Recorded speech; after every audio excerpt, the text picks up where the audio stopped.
Perfecto, pues muchísimas gracias por tu presentación. Bienvenidos todos a esta pequeña píldora, este detalle en el que vamos a intentar hablar, como veis, pues no solo de planes estratégicos, ¿no? Un poquito de meternos en ese bonito, apasionante y complicado tema de las pymes, de las pequeñas y medianas empresas e incluso diría yo más, de las empresas familiares, ¿vale? Entonces yo me imagino que muchos de vosotros, ya me lo contaréis en las preguntas, pues o tenéis una empresa familiar o trabajáis en una como empleados, como directivo, o aspiráis, digamos, a crear la vuestra, pues bueno, espero que estas palabras, estos pocos minutos que tenemos, pues os sean de muchísima utilidad. Como comentaban antes, la verdad es que esto es un resumen, vais a ver que vamos a pasar muy rápido sobre muchos temas que realmente pues tratamos con muchísima profundidad en los módulos correspondientes, ¿vale? Entonces yo os animo a que si os gusta, pues os apuntéis al módulo, al curso, al máster en general que os parezca más interesante, ¿vale? Pues nada, sin más, nos liamos en ello, vamos a avanzar y qué mejor forma de hacerlo de que me empecéis a conocer, ¿no? Como podéis ver ahí, algunas de las empresas en las que he trabajado, yo soy ingeniero de caminos, que es como en España llamamos de forma muy pedante a los ingenieros civiles. Así que, bueno, ingeniero civil, por lo tanto, mis primeras experiencias fueron siempre relacionadas con el mundo de la construcción. Como podéis ver, en diferentes grupos, unos más grandes, otros más pequeños, con muchos proyectos internacionales. Desde hace aproximadamente 10 años creé mi propia empresa consultora, Jump Internacional, donde atiendo a todo tipo de clientes para hacer proyectos de consultoría de todo tipo de sectores, industria, agricultura, ingeniería, construcción, retail, etcétera, tanto mucho en América Latina, África, Middle East, Europa, y entonces, bueno, con los que nos dedicamos a temas internacionales decimos también mucho de aprendemos, pero nos equivocamos más todavía.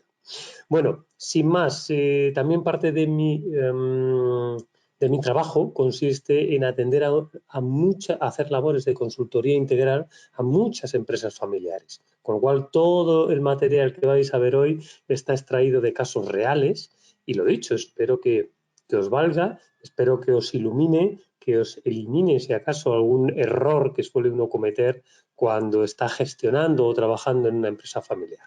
¿Vale? Pues venga, nos lanzamos a ello. Lo primero, como pongo en la parte superior, quiero reflejar, vamos a reflexionar un poco sobre la importancia que tienen las pequeñas y medianas empresas. Me fijo en vosotros, en toda la parte de Latinoamérica que me estáis escuchando, y fijaros cómo el 90% de las empresas realmente son empresas pequeñas o incluso micro, de 1 o 2 empleados. La gran mayoría de empleados lo son por cuenta propia o en pequeñas empresas. Si os fijáis, el mercado, el nicho de mercado que suponen estas empresas es absolutamente bestial y generalmente suele estar bastante subordinado a los grandes nombres, a la Apple, a los grandes Amazon, etcétera, ¿no? Pero nos perdemos a veces en todo ese nicho de mercado, tanto como cliente como proveedor, que puede existir. Fijaros además qué curioso, ¿no? Solo el 13% de los que trabajan por cuenta propia tiene un seguro médico, cuando es mucho más habitual en empresas de mayor tamaño y totalmente normal cuando trabajas en una gran multinacional, ¿no? Y el nivel de educación pasa un poco lo mismo. Solo el 12% tiene una educación superior. Y fijaros que casi la mitad cuando trabajas en una gran empresa. ¿Qué es lo que nos dice esto? Pues algo que vais a ver muy habitualmente. Las pequeñas y medianas empresas están constituidas fundamentalmente por una determinada generación, que puede ser la vuestra o la de vuestros padres o abuelos, de personas muy intuitivas, brillantes, que crean la empresa y la hacen crecer. Sin embargo, con el paso de los tiempos, vamos observando que hay deficiencias, que se producen desajustes, que empiezan a incorporarse hijos, sobrinos, nietos a esa estructura familiar, que todo lo complica y entonces llega la pregunta a la que tenemos que responder, ¿no? ¿Qué queremos hacer en los próximos 5 años? Para responder a eso tenemos que saber hacer un buen plan estratégico. Pero seguimos, fijaros que incluso en España el 89% de las empresas son pequeñas y medianas. En Alemania el 82%, en Reino Unido el 76%. Y la importancia que tienen en la generación del Producto Interior Bruto, ¿vale? Por lo tanto, aunque seáis pequeñas y medianas empresas, vamos a ver elementos que son fundamentales para decir, aunque tú seas una empresa constituida por ti mismo, debes intentar hacer ciertas prácticas de manera muchísimo más profesional. Aunque parezca pero si yo no tengo empleados, pero si yo trabajo desde mi casa, bueno, bien, no pasa nada, pero podemos hacer las cosas de una manera muchísimo más profesional. Venga, vamos a ello y a predicar con el ejemplo. Lo primero, que tengamos claro qué es una empresa familiar. Ojo, antes hablábamos de pequeñas y medianas, pero una empresa familiar llevado al extremo puede ser empresas como AGE en Perú, empresas como Inditex en España, como Mercadona, empresas que facturan 15, 20 mil millones y no por eso dejan de ser empresas familiares. Sin embargo, hoy nos vamos a concentrar en las pequeñitas.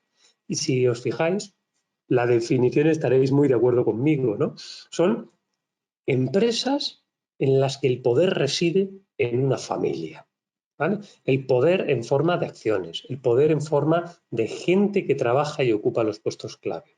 Y fijaros qué curioso, y estaréis de acuerdo conmigo, en que lo más curioso es que los procesos de decisión no siempre son lógicos, no siempre son los adecuados, no siempre son puramente económicos, sino que tienen que ver con las relaciones familiares, con si me cae bien mi sobrino, mi yerno, mi cuñado, etcétera, ¿no? Entonces, os juro que eso me pasa a mí en el día a día, como observo que los principales problemas que tienen las empresas familiares son muchas veces las relaciones entre los propios socios, ¿no? Entonces, ojo, para entender el funcionamiento de una empresa familiar, especialmente si no es la vuestra, tenéis que tener en cuenta que esta definición no siempre responden las acciones a motivos profesionales, a motivos financieros, a índices de rentabilidad, sino que hay muchas veces motivos que se nos escapan, ¿vale?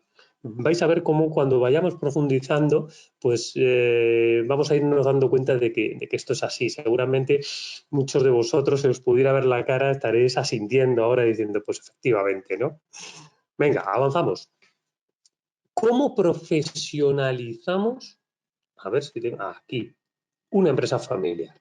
Ese es el objetivo que yo voy a intentar describiros muy rápidamente y que en el curso pues lo hacemos de una forma un poquito más pausada y mucho más profunda. De verdad, empresas de hasta 50 millones de euros, de dólares de facturación anual, me he encontrado yo con los problemas propios de empresas también de 500, 600, 700 mil dólares, empresas unipersonales. Por lo tanto, el tamaño no importa tanto como el hecho de que sea la típica empresa familiar, muchas veces situada en entornos rurales, de gente que, como decíamos antes, la ha hecho crecer a base de talento, de intuición. Bueno, pues llegados a este punto, muchas veces es el momento de darle un poquito de calidad, de profesionalizar la gestión para que se pueda mantener incluso cuando desaparezca el talento, la brillantez de esa persona que le hizo crecer sin apenas ningún tipo de formación. ¿Vale? Así, el punto número 1 que os quiero transmitir, fijaros, es la necesidad vital de tener un control de la gestión. ¿Qué es esto, Iñaki? Me preguntan muchos empresarios mayores generalmente y les digo, pues muy fácil. Tú dedícate en el día a día a lo que estás haciendo. Aspectos de comerciales, a conseguir clientes, a tener un poco todo bajo control. Vale, eso está fenomenal. Incluso hay dueños de empresas que ocupan puestos de carácter, iba a decir, rutinario, de carácter manual, son soldadores, por ejemplo. Bien, tú sigue haciéndolo, pero no os olvidéis que sois dueños de una empresa. Por lo tanto, por lo menos una vez al mes tenéis que poneros el traje. Es decir, tenéis que poneros en modo propietarios, en modo dueños y ver si la empresa gana o pierde. Pero claro, para eso tengo que saber, tengo que tener herramientas que me permitan saber si la empresa gana o pierde. Y diréis, hombre, pero eso es evidente. Pues no, no lo creáis. Si yo no tengo la información adecuada, tendré que fiarme, como hacen muchos empresarios, de que si es más el dinero que entra que el que sale, estoy ganando. ¿Vale? Pero estaréis de acuerdo conmigo en que eso para determinados volúmenes ya no es tan fácil, porque si yo pido un préstamo, entra dinero, pero es un dinero que tengo que devolver. Por lo tanto, me puede dar lugar esos apalancamientos a ciertas sensaciones engañosas. ¿Vale? ¿Cómo creamos esas herramientas? Pues muy fácil. Tenemos dos métodos. Uno, contratamos un ERP, un programa informático, una Vision, programas que hay para cada uno de los sectores, que nos lo instalan informáticos y, oye, pues nos definen todos los ingresos, los elementos de coste, etcétera. Pero si eso no es posible, no tenemos dinero suficiente para hacer eso, yo os animo a que hagáis una formulación Excel que es absolutamente sencilla para tener muy claro que, pues venga, vamos a verlo. Lo que tenemos que saber son los resultados mensuales y ser capaces de compararlo con algo. Vamos a ver un ejemplo, si os parece. Fijaros, este es uno que hice para un cliente hace aproximadamente 6 meses. Y en él, si os fijáis, le ponemos una primera portada en el que pueden acceder a gran número de datos. Vamos a centrarnos en unos pocos. Fijaros, estoy en la parte superior, perdonad que me he ido. Mira, tengo que ser capaz de crear una pestaña en la que él vea el resultado para cada una de las diferentes unidades de negocio que ha hecho en ese mes. En definitiva, una cuenta de explotación en la que le pongamos qué ingresos o ventas ha tenido y cuáles han sido las partidas de gasto. Simplemente eso pasado en Excel, ¿vale? Tengo que ser capaz también de hacer eso mismo, pero de forma acumulada. ¿Por qué? Porque puede que yo tenga un mes de febrero realmente penoso, pero que en el acumulado enero-febrero de 2020 pues vaya incluso por encima del budget. ¿Vale? Eso es muy importante, estos dos elementos, resultado mensual y resultado acumulado, que lo compare con ¿qué? Pues con el año pasado, suele ser siempre una buena herramienta, o con el objetivo que nos habíamos estimado, el budget estimado para 2020. De esa manera sabremos siempre, respecto a un índice que establecimos como bueno, que si vamos un 3% por encima del budget, tenemos que estar moderadamente satisfechos. ¿Vale? También os animo a que saquéis indicadores de gestión y financieros, como cuáles, si indicadores que por ejemplo, KPIs en definitiva, que me digan no solo si se han incrementado las ventas, cuál está siendo el coste de las ventas, si mi coste de las compras sobre las ventas, compras de materias primas, están subiendo o bajando, de tal forma que yo pueda analizar si estoy vendiendo más o es que estoy vendiendo mejor. Indicadores de tipo económico, financiero, si ha aumentado mi endeudamiento, mi rentabilidad económica. ¿Por qué? Porque hay veces que mejoran ciertos elementos de tesorería, pero lo hacen, como decíamos antes, porque he conseguido 2 líneas de crédito con el banco. ¿Vale? Entonces aquí esos KPIs me indicarán que, ojo, está creciendo mi tesorería, mi disponibilidad, pero a costa de que está subiendo mi índice de endeudamiento. ¿Vale? Como si os fijáis, cada uno con el talento que tenga y el conocimiento para hacer un cuadro Excel, pero de una forma sencilla, de una forma que cualquiera de nosotros, aunque sea una mini empresa, debe ponerse una vez al mes a analizar sus resultados de la cuenta de explotación. Y os aseguro que no es nada habitual, y en empresas incluso que facturan más de $1 millón al mes, pues que, bueno, pues vayan tirando para adelante y no sean capaces de analizar qué es lo que va pasando con sus cuentas cada mes. La otra, si os fijáis, este sería uno de los ejemplos en los que yo establezco cada una de las partidas de la cuenta de explotación y lo comparo. En este caso me pidió el cliente que fuera con respecto al año anterior. Está todo respecto al año anterior, ¿vale? Y entonces con esta variación yo sé, por ejemplo, en la cifra mensual de ventas estaba un 15,7 por debajo. Bueno, Pues evidentemente, si yo tengo personal a mi cargo, me giraré hacia el director comercial o hacia cada uno de los directores de división y les diré, ¿qué está pasando? ¿Qué planes de acción vamos a hacer para remontar? ¿Vale? Si os fijáis aquí, el beneficio antes de impuestos también había bajado. ¿Vale? Entonces yo puedo mirar a cada uno de esos responsables y decirles, vamos a ver, ¿cómo es posible que habiendo vendido un 15,7% menos, yo tenga un coste en consumos, en compra de materia prima superior al estimado o al del año pasado? ¿Vale? Aquí es donde os pido que seáis muy profesionales. Es decir, podéis estar todo el día por ahí, con aspectos comerciales, soldando, haciendo lo que sea, pero una vez al mes hay que dedicarle una serie de horas en analizar la información que hemos sido capaces de recopilar en nuestro sistema informático. Porque claro, otro de los aspectos es que si somos capaces de hacer un gran cuadro Excel, pero después no le dedicamos tiempo a mirar los resultados, pues claro, nos da igual que nos da lo mismo. Estaréis de acuerdo conmigo, ¿no? Entonces, fijaros la de consecuencias que podemos obtener simplemente mirando esto. ¿Estáis de acuerdo conmigo? Si nos vamos al margen industrial, decimos, estamos un 24% menos. Como decíamos antes, yo estoy un 15,7 por debajo en ventas, pero un 24% en margen, con lo cual estoy vendiendo menos y a menos margen. ¿Eso a qué se debe? Porque ya que vendo menos, por lo menos que sea con mayor margen. En fin, que si os fijáis, hay multitud de preguntas que yo como gerente, como propietario de una empresa, puedo empezar a realizar a mi equipo o a mí mismo de cómo se está comportando el negocio, siempre y cuando tenga las herramientas adecuadas para controlar la gestión. ¿Vale?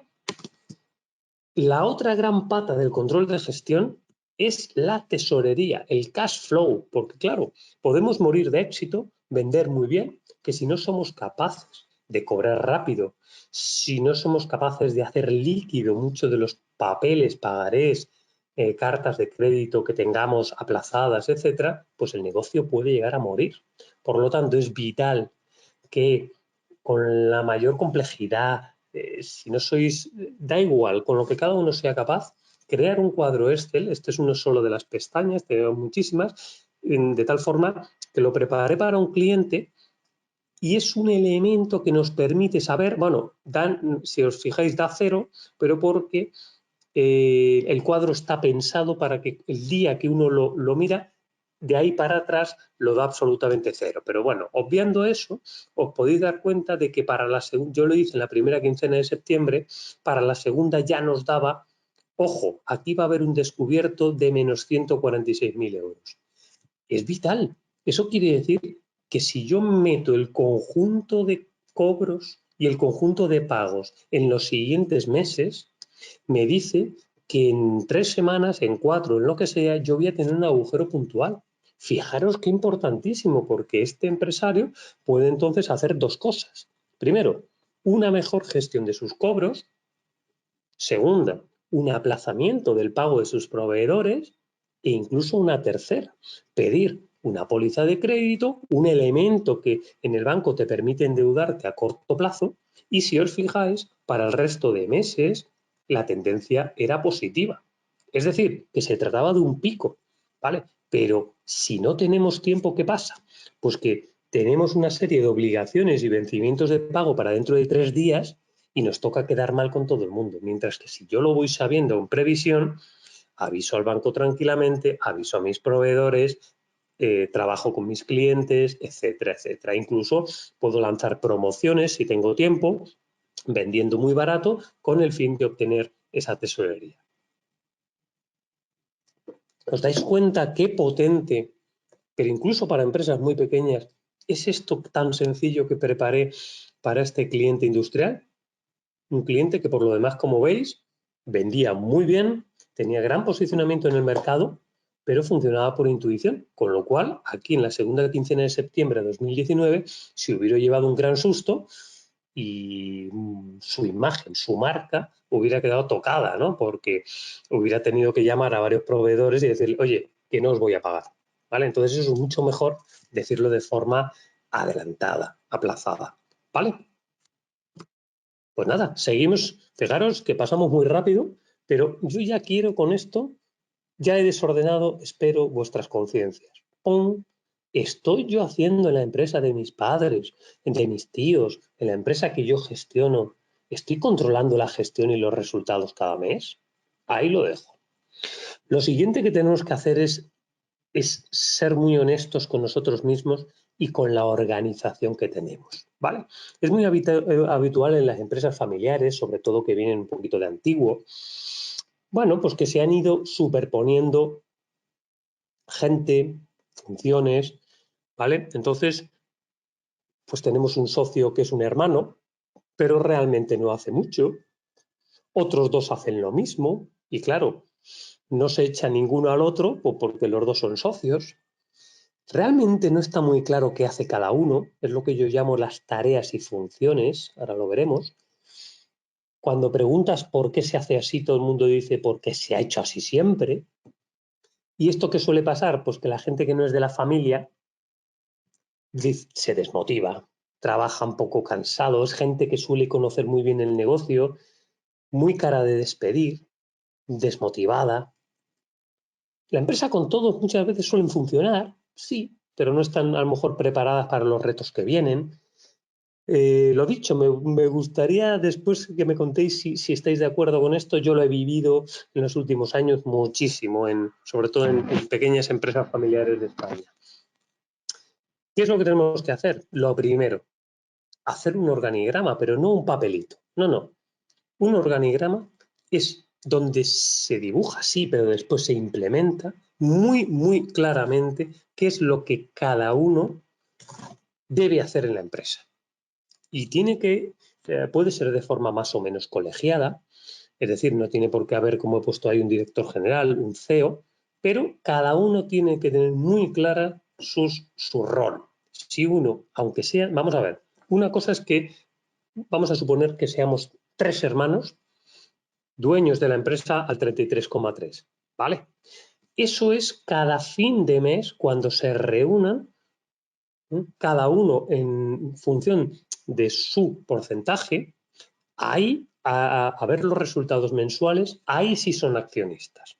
Pero puede pasar que durante el mes uno sea director general, otro director de marketing y el otro sea, como hemos puesto ahí abajo, en jardinería. Claro que puede pasar y cada uno tiene que ser capaz de desarrollar su trabajo como si no tuviera ni una sola acción.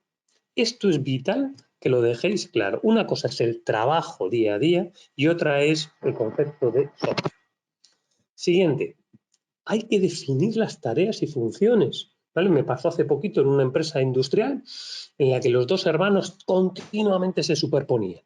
¿Vale? Entonces, el trabajo que realizamos fundamentalmente fue decir, vamos a ver, uno se va a colocar en el organigrama como consejero delegado y el otro se va a colocar como director general. Y me decía Iñaki, pero esto no es lo mismo. No tiene nada que ver.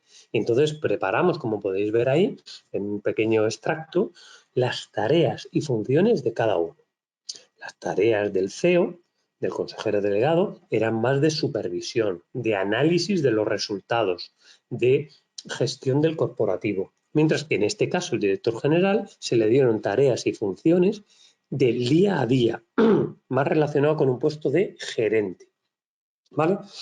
A nivel formal, si os fijáis, como queda muy bien, es definirlo con una matriz RACI, en la que digamos, oye, ¿qué actividades realizas tú directamente? Hay otras que tú supervisas, otras que debes ser comunicado, que comunicas a la organización y otras en las que te comunican o eres informado. ¿Vale? En definitiva, si os fijáis, pues decimos, director general, ¿es quien realiza la optimización de costes financieros? Sí.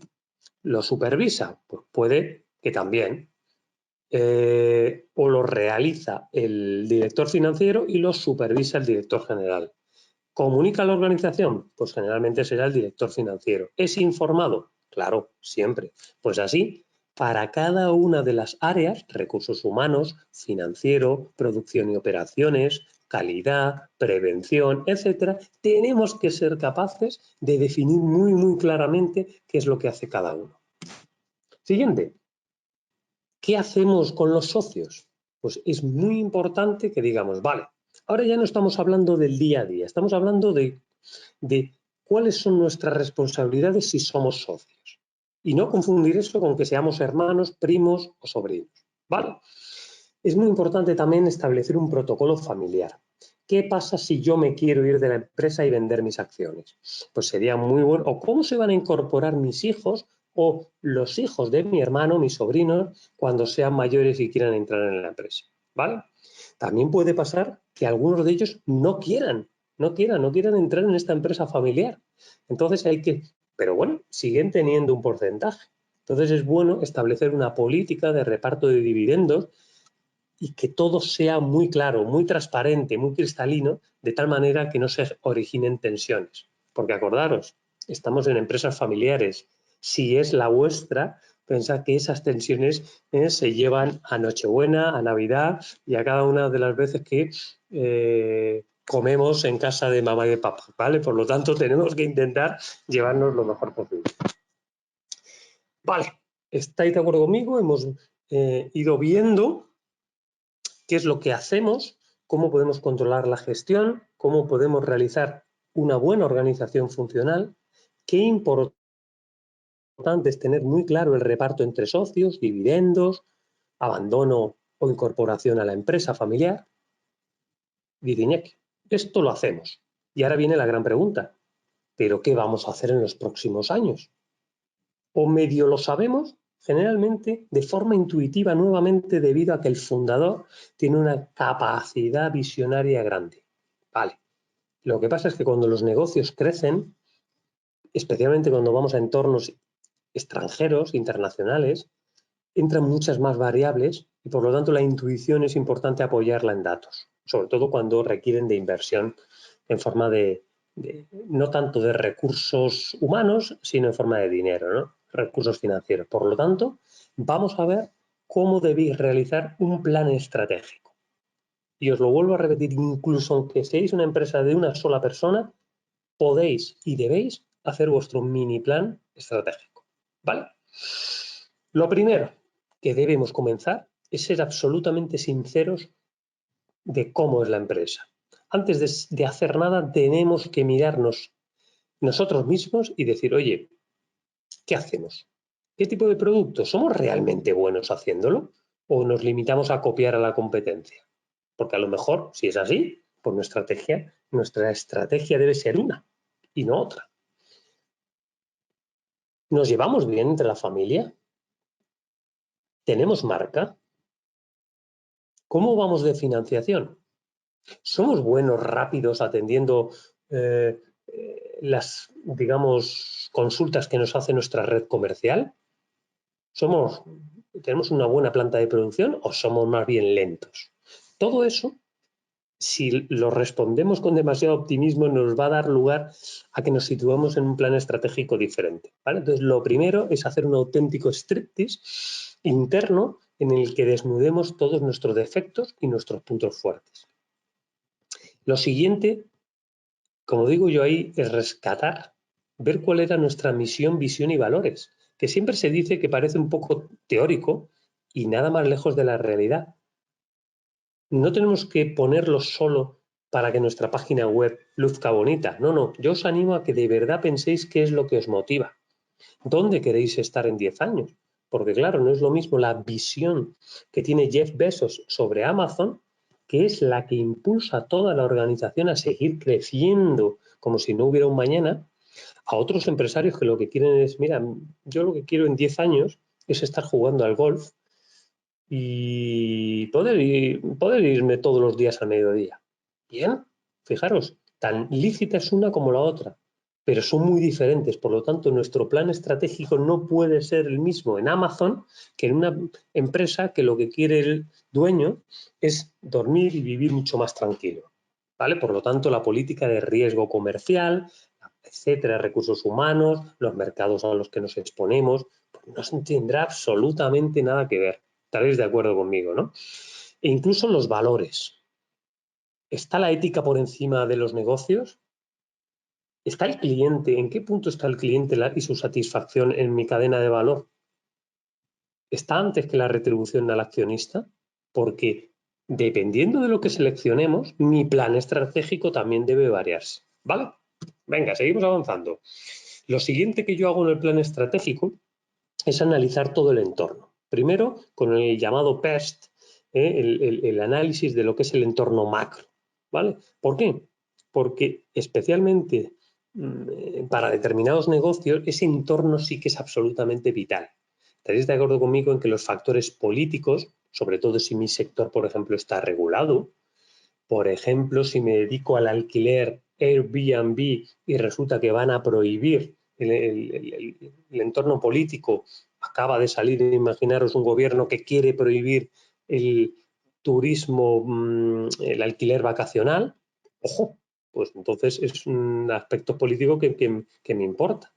Los factores económicos, evidentemente, si yo tengo que hacer grandes inversiones económicas, tendré que ver si estoy en un momento, en qué momento macro estoy. Los factores sociodemográficos, ¿por qué? Porque tengo yo que ver si mi negocio va orientado hacia una pirámide, hacia una parte de la pirámide de la población que en los próximos 10, 15 años va a desaparecer o va a aumentar, ¿no? Como por ejemplo el tema de las residencias para personas mayores, pues evidentemente me dice la evolución y todos los indicadores demográficos que van a ser muchísimos más. Por lo tanto, está claro que ese nicho de mercado va a ser potencialmente interesante, ¿no?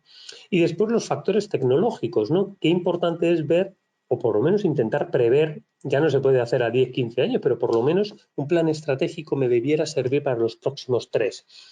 Si va a haber elementos tecnológicos que pongan en juego mi negocio, ¿no? Imaginaros cuando, dependiendo de vuestra edad, lo habréis conocido, ¿no? Pero antes, cuando había cintas de vídeo, pues claro, el que estuviera rápido haciendo un plan estratégico y viera que había potenciales amenazas en cuanto a dejar de utilizar este método, pues desinvirtió, se desapalancó y rescató su capital, mientras que otros cayeron absolutamente abrasados porque hay ciertos elementos que han dejado de utilizarse, ¿no? Como si gastamos ahora mismo, hace 10 años, toda nuestra inversión económica en tener una empresa especializada en SMS. Pues imaginaros que habría sido con la llegada de WhatsApp un absoluto fracaso, ¿no? Por eso es tan importante que primero analicemos en los mercados en los que nos vamos a mover cómo están todos los aspectos macro. Lo siguiente que yo hago para complementar es hacer un análisis de las fuerzas de Porter, ¿vale? Este ya es más directo de la organización. Y yo digo, vale, ¿cómo me relaciono yo con los clientes? ¿Qué os recomiendo aquí? Bueno, pues lo primero que tenéis que hacer es un ABC. Igual se hace o lo hace el ERP o lo hacemos muy, muy fácil con un Excel, ¿vale? Ponéis todas las ventas que he tenido en el año pasado, veis el porcentaje que ha significado cada uno y los establecemos viendo cuáles clientes A hasta el 80%, clientes B el siguiente 15% y el último 5% son los clientes C. De esta forma veo, observo, si yo he tenido clientes que tenían en 5 clientes el 92% de su facturación, mientras que otros tenían miles de clientes. Fijaros qué diferente es el plan estratégico cuando yo tengo miles de clientes, muy atomizado todo, a cuando tengo 5. No tiene nada que ver las recomendaciones que tenemos que hacer. Por eso es muy importante que veamos cómo está orientado mis clientes, cómo se dividen en función de la facturación del año pasado. Y exactamente igual tengo que hacer con mis proveedores. Es lo que se llama un ABC de proveedores. ¿Por qué? Porque en caso, como pasa en el caso inverso con mis clientes, cuantos más proveedores tenga, de alguna forma a veces tienes menos poder de negociación y a la inversa con tus clientes, ¿no? Entonces, ¿por qué? Porque con los proveedores lo que vamos a hacer es un plan de acción para mejorar el ratio de compras sobre ventas, ¿vale? De tal forma que cada vez el peso de las materias primas para transformar los productos que yo luego vendo sean lo menor posible. Para eso debo ser capaz de conocer cuáles son mis proveedores, qué tan importantes son y qué elementos tengo yo para poder elegir otros, que a veces sabéis que esto estoy absolutamente atado de pies y manos, ¿vale? También es importante que seáis muy, muy realista con los competidores que existen. Debo informarme, ¿son empresas familiares? ¿Son multinacionales con una filial en vuestro país? ¿Qué productos están comercializando? Debéis ser honestos y decir, oye, pero ¿son mejores? ¿Nos copian ellos a nosotros o nosotros a ellos? ¿Vale? ¿Están implantados de verdad en vuestra localidad? ¿Tienen buena gente, buenos comerciales? ¿Producen bien? ¿Lo traen desde fuera? ¿Vale? Todo eso tengo que incluirlo en mi análisis de mercado. Y por último, el que más os sonará, el plan, el DAF, ¿vale? Pues aquí lo que debo hacer es también nuevamente ser muy honesto y desde otro punto de vista ver, tal como lo hemos dicho, qué elementos son mis debilidades. Pues ya los empezamos diciendo antes, qué puntos tengo claramente que ir mejorando. ¿Qué amenazas puedo tener internas, externas, que se vaya alguna persona clave? ¿Qué fortalezas? ¿Qué cosas hago realmente bien y en las que debo ser capaz de apoyarme? Y, ojo, oportunidades, cosas que no se han realizado hasta ahora, pero que pudieran ser interesantes de cara al futuro. ¿Vale? Vamos a ir un poquito rápido porque me he enrollado, como me pasa siempre, pero es que hay muchísimo que contar y ya os digo que da para casi para muchísimas decenas de horas y estamos aquí dándolo muy rápido. Este es el esquema que estáis viendo ahora, hecho además en un caso real, que yo tengo que hacer para mi pequeña empresa, para mi empresa familiar. En este caso, si os fijáis, la estrategia genérica que querían los propietarios era ganar más dinero, ganar más pasta, aumentar la rentabilidad. No querían ni ser más sostenibles, ni vender más, ni estar presente en más mercados. No, me decía Iñaki, queremos ganar más dinero. Muy bien. Yo les dije, a ver, ¿cómo se consigue eso en vuestro caso? En vuestro caso, pues tenéis que ver. Generalmente sabéis que hay tres técnicas fundamentales, que es diferenciarte, ser diferente en algo, segmentar, ir a un nicho de mercado en concreto, y la otra fundamental sería ser líder en costes. En este caso, lo descartamos. Con eso, ¿qué obtenemos? Lo que se llaman los ejes estratégicos. Los ejes estratégicos, como vamos a verlo aquí, vamos a verlo un poquito más en detalle. Aumento de la rentabilidad, eso sería mi estrategia genérica, ¿vale? ¿Cómo lo consigo? Consolidando y creciendo, ¿vale? Eso me lleva siempre a tener que definir unos ejes estratégicos, ¿vale? Estos ejes, digamos que son como ese hilo conductor, son ese eje sobre el que pivota toda mi estrategia y mis objetivos, ¿vale? Crecimiento y consolidación. Muy bien. Y eso a su vez me debe hacer pensar en cuáles son mis objetivos estratégicos, que realmente son la concreción de esas grandes metas que yo quiero alcanzar. Sé que suena muy parecido, pero no es exactamente igual. De esa forma iremos bajando de lo muy genérico a lo muy concreto. Y para que veáis que predico con el ejemplo, os voy a dar un objetivo muy concreto. Objetivos operativos. Resultado de explotación. Pues aquí es donde yo os digo, por ejemplo, yo cojo la cuenta de explotación y debo analizar todos sus elementos para ver qué plan puedo hacer para incrementar las ventas. Vale, pues yo tengo que poner unos responsables en un plazo de tiempo que me presenten un plan para incrementar las ventas. Pueden ser por regiones, puede ser por productos, puede ser porque abro nuevos mercados. Vale, yo haré otro plan para ver qué pasa con las compras, para ver qué elementos de los gastos de explotación disminuyo, etcétera, etcétera. Y como comentáis aquí, lo redacto, lo consolido y lo paso a algo muy, muy, muy concreto.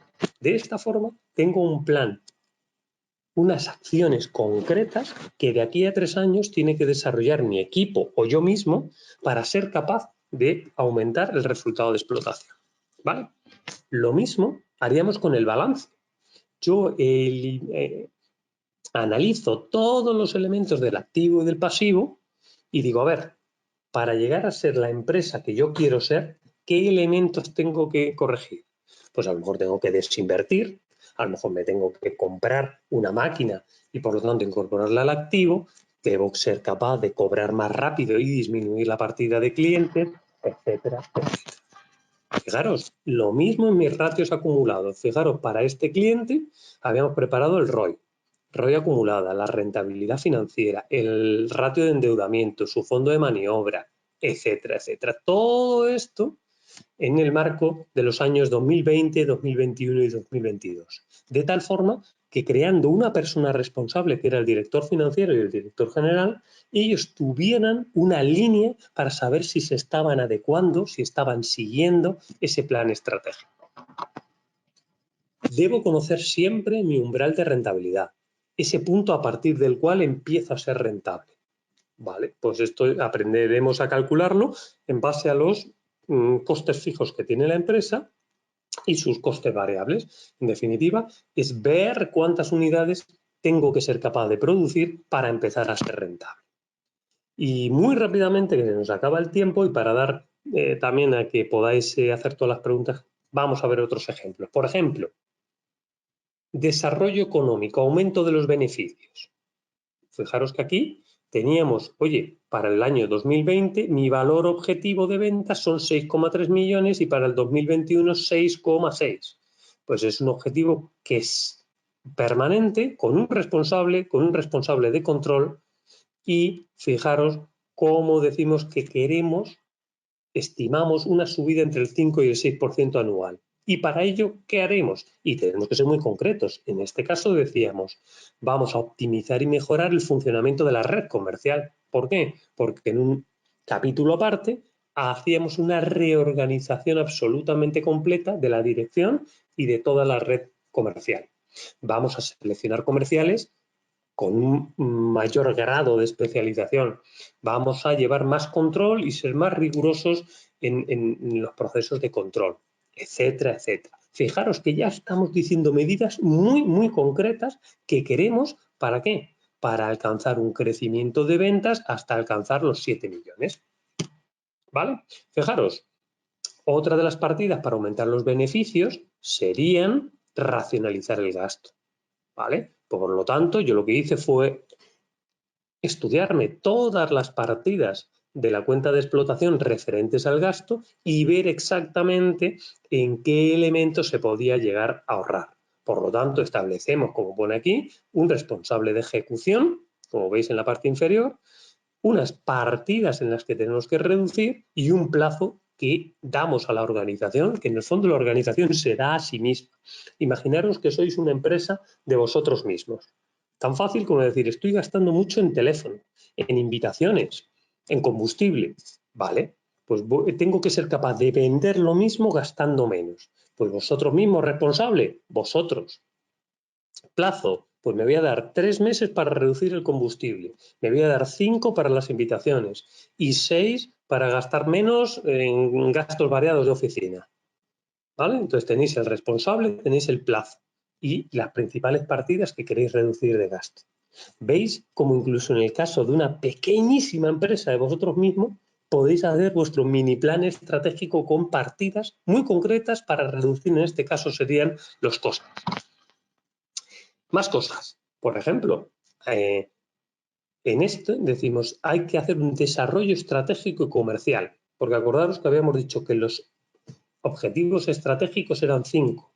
La proyección a largo plazo, el desarrollo económico, el desarrollo estratégico comercial, y ese es en el que estamos. Entonces, claro, aquí es donde tenemos que hacer ni más ni menos que un plan de acción comercial. Digamos, oye, ¿y qué vamos a hacer para vender más? ¿Dónde vamos? ¿A quién nombramos director comercial? ¿Con qué productos salgo? ¿Habrá que hacer un ABC de clientes? ¿Me centro en los A? ¿Desprecio a los C? ¿Qué les hago? En definitiva, ¿qué plan de marketing tengo? Muchas cuestiones que tienen que ser respondidas para poder tener un beneficio. Acordaros, otro de los objetivos es todo lo que tiene que ver con el desarrollo de la producción y operaciones, porque yo puedo ser muy bueno vendiendo, pero que si no soy capaz de gestionar la fabricación, aunque sea en mi pequeño tallercito, pues voy a tener ahí un problema. Por lo tanto, tengo que hacer un análisis de cómo estoy almacenando los productos, de cuál es mi inventario, de si tengo demasiado, de cuál es mi punto óptimo de pedido, cuál es el diseño de mis instalaciones, etcétera, etcétera. El desarrollo corporativo, lo que decíamos, ¿no? Ya para empresas un poco más grandes, ¿qué tipo de ética quiero aplicar a mi organización? ¿Qué responsabilidad social corporativa quiero desarrollar? E incluso, aunque esto os parezca un poco abstracto, esto siguiente no. Oye, ¿cómo voy a retribuir a la gente? ¿Les voy a poner un variable? Eso es lo que se llama una dirección por objetivos. Pues a lo mejor a la gente clave tengo que motivarla de una forma que vaya alineada con los objetivos de este plan estratégico. Porque una cosa sí os digo, si la gente está muy bien motivada con los mismos parámetros que nosotros queremos hacer crecer la empresa, veréis el grado de éxito aumenta muchísimo más. Entonces, no, en las direcciones por objetivos no escatiméis. Ahora, eso sí, ligadlo siempre a la consecución de resultados. Conclusiones, en definitiva, veis que vamos muy rápido porque hay muchísimas cosas que decir, pero se da, y yo creo que os pasa a vosotros también, el que la mayoría de organizaciones familiares, como hemos dicho, aunque sean grandes, las decisiones se suelen tomar de una forma muy poco profesional. Lo que decíamos, gente haciendo lo mismo, se ha hecho siempre, ¿por qué no hacerlo? Y nos ha ido más o menos bien. Nadie controla muy bien cómo, nadie sabe, tenemos sobreestocado generalmente, no es muy coherente las actividades que se hacen y sobre todo y muy especialmente nadie sabe un poco a dónde va la organización. Vuestra responsabilidad, después de por lo menos escucharme hoy y si es posible estudiarlo en el curso, en el máster, es decir, oye, no, seremos pequeños, pero vamos a intentar estar muy bien organizados. Cada uno de la familia haciendo exactamente una tarea y una función. No vale el por qué siempre se ha hecho así. Vamos a ponerlo todo bajo la lupa, ¿vale? Vamos a analizar, como decíamos, los resultados cada mes. ¿Cómo estamos yendo? ¿Vale? Vamos a redactar un plan estratégico que nos diga, en definitiva, hacia dónde queremos ir, qué queremos que sea de la empresa, dentro de 3, 4 o 5 años. ¿Vale? Así que nada, esto es lo que os quería contar en el ámbito del management de la pequeña empresa, de la empresa familiar. ¿Veis cuántos temas tenemos ahora mismo que hemos estado comentando? Y nada, será un placer, si queréis hacer preguntas, intentar contestarlas. Así que adelante con ellas, por favor. A ver, creo que me preguntaban en su momento si estos son planes estratégicos o es una introducción. Bueno, efectivamente, no sé si finalmente, Jorge, te he contestado a que hemos terminado hablando mucho de planes estratégicos, pero sin embargo es absolutamente vital comprender cuál es la problemática que tienen las empresas familiares, ¿no crees? Nos dice Miguel López, ¿es necesario hacer un método, un Canvas o un Balance Scorecard para pymes? Claro, hombre, todos los métodos yo he expuesto algunos de ellos. Si os fijáis, pues el de las fuerzas de Porter, los DAFOs, digamos que he creado un mínimo. Cuanto más seamos capaces de comprender el entorno, nuestras fortalezas, nuestras debilidades, cómo nos afecta, pues evidentemente mejor nos saldrán los objetivos estratégicos, ¿no? Porque entenderemos mejor si somos capaces de aumentar nuestras ventas o no en función de cuáles hayan sido nuestras fortalezas y nuestras debilidades, ¿no creéis? Francisco Torres nos dice, ¿cuánto puede definirse el estándar de tiempo en corto, mediano o largo plazo? Muy bien. Pues mira, el corto plazo yo te diría que es si este mes eres capaz de pagar a proveedores, cobrar y todo, ¿vale? Eso es ya. El mediano plazo para mí es el año. Mediano plazo, este año me mantengo. Y el largo plazo hoy en día no sería más de los próximos 3 años, aproximadamente, ¿vale? Yokoima nos dice que si nos puedes facilitar material de estrategias generales para una mediana empresa. Bueno, pues sobre todo emplazaros a que vengáis conmigo al curso, ahí damos muchas notas técnicas, referencias, bibliografía, aparte todo lo que hoy se puede googlear y que está en redes, ¿no? O sea que yo te animo a seguir investigando, ya sea con nosotros o con internet, tienes muchísimo, pero siempre formación, ¿vale? Más preguntas. Nos dice Yuriko, en relación al cash flow, si se hace previo o durante. Hombre, si tenemos un proyecto especialmente importante, claro, hay que analizarlo antes. Yo me refiero generalmente al cash flow de una empresa como tal. Entonces, bueno, pues en el momento que os pongáis, es el momento en el que hay que analizarlo. Tened en cuenta una cosa. Igual que la explotación, la P&G siempre es casi a un año vista, digamos, cuando habléis de cash flow, más de 3, 4 meses no es realista. ¿Vale? ¿Por qué? Porque quién sabe lo que vamos a vender. Entonces ya empezamos a meter muchas estimaciones. Con lo cual, cash flow, cosas reales que voy a cobrar, cosas reales que voy a pagar. ¿Vale? A ver, que se me acumulan. Estrategias, Yokoima nos dice sobre qué estrategias podría mencionar en países con hiperinflación. La más importante, yo te diría el cobro en tu moneda de origen, si es que es un mercado de fuera. Es decir, o el cobro a un determinado cambio. ¿Vale? Yo fijaría por contrato, si por ejemplo yo produzco en euros y tengo que vender en Venezuela, yo o me compras en mi moneda euros o fijamos el tipo de cambio, ¿no? De tal manera que en definitiva yo pueda comprar euros con un forward, con un put, con un call, ¿vale? Siempre tenéis que estar muy amarrados a vuestra moneda en la que tengáis los costes, ¿vale? A ver, sigo respondiendo preguntas. ¿Qué hacer cuando la dirección de la empresa va en 2 vías? Como consultor, ¿qué se debe hacer? Bueno, pues decírselo. Si sois consultores y os contratan, os están contratando para que le digáis, de la forma más educada posible, todas las grandes verdades. Con lo cual le vais a decir, esta empresa va a desaparecer porque uno va para la derecha y otro va para la izquierda. Así que vosotros sabréis qué hacéis en el futuro. Yo os propongo que uno se dedique a unas cosas y otro a otras, de tal forma que no haya dos personas remando en direcciones opuestas, ¿vale? Pero respondiendo a tu pregunta, lo que es absolutamente fundamental es decirlo como consultores. Me dice, claro, en el tema económico, ¿no? Hay veces que uno quiere invertir y otro no. Pues claro, ¿qué pasa? Que se generan malestares, roces entre socios, etcétera, ¿vale? Nos dice José Arzate, ¿cómo lograr un buen financiamiento? Cuando tengas la respuesta me lo dices. Nada, fundamentalmente teniendo muy buenas cuentas, apalancándonos lo justo, pero apalancándonos cuando es necesario, ¿vale? Y por lo tanto, si tenemos una buena carta de presentación, los bancos nos van a dar generalmente financiación. También hay que saber financiarse. Deudas a corto plazo, productos financieros a corto. Cuando veamos que se enquista la situación, esas líneas a corto se prestamizan y se convierten en deudas a largo plazo, ¿vale? O sea, hay que saber endeudarse con cada uno de los elementos que tenemos, ¿vale? Y Jorge nos dice que los planes estratégicos son un servicio externo o es un compromiso de los dueños.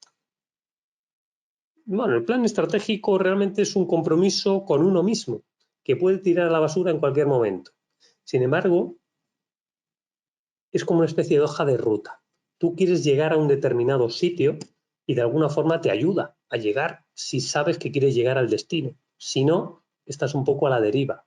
Puedes llegar, claro, pero estarás sometido un poco a los vaivenes de la fortuna, ¿vale? Ricardo Rodríguez nos dice que si ya tenemos definido un plan estratégico, que si los indicadores veo que los resultados están muy lejos, ¿qué medidas necesito hacer para ajustarme? Pues claro, entonces habrá que incidir sobre esos elementos que se están desajustando y viendo si en mi plan estratégico estaban bien definidos, eran posibles, eran reales o es que ese día estaba con fiebre. Si son reales, pues tengo que incidir en por qué no se están logrando, qué está fallando, el método o las personas y ser muy valiente y corregirlo, porque si no, evidentemente, ¿de qué sirve un plan y de qué sirve tener herramientas de control si no somos capaces de llegar a los resultados obtenidos? ¿No os parece? Jonathan, para el caso de un restaurante pequeñito, ¿cómo podríamos cuantificar los insumos para gestionar un cash flow? No, muy fácil. Tú me imagino que no pagarás al contado los insumos, esas materias primas suelen pagarse a 30 o 60 días o a 15, aunque sea. Por lo tanto, tú tendrás además un porcentaje estimado en función de, o sea, primero, tienes las facturas que tienes por pagar. Y segundo, puedes realizar una estimación en función de las ventas. Por lo tanto, tú pones en los meses siguientes una mezcla entre las facturas reales que tienes y las estimaciones. Y vas sustituyendo esas estimaciones por las cantidades reales. De esa forma, estás siempre en una continua combinación de realidad y estimación. ¿Vale? Y vamos, si os parece, con la última que nos quedamos sin tiempo. A ver, Francisco Torres, me gusta esa pregunta. Si la empresa ya tiene un problema de cash flow y ya están agotadas todas las posibilidades de financiamiento, ¿cuáles son las opciones? Pues lo comentábamos, solo tienes dos. Vender más, cobrar muy rápido, y esa es una. Y la segunda es pagar más tarde. Pues tú deberías hablar con todos tus proveedores, todos no, los más importantes, y explicarles que estás atravesando un problema, pero que lo tienes controladísimo, que vas a salir, pero que necesitas de su colaboración. De esa manera proponerle un aplazamiento de los pagos. De esa forma podrás salir del bache. Si no, va a ser imposible, ¿vale? Bueno, señores, ha sido un absoluto placer. Muchas gracias por vuestras preguntas, por vuestra atención, por vuestro interés. Y lo dicho, esto es simplemente una pequeña muestra de lo muchísimo que nos queda por hacer en las empresas familiares. Os animo a que en las vuestras empecéis a participar y a hacer todo lo que hemos dicho. Y lo dicho, un auténtico placer y nos vemos en otro webinar de ALDE. Muchas gracias a todos. Un abrazo. Adiós.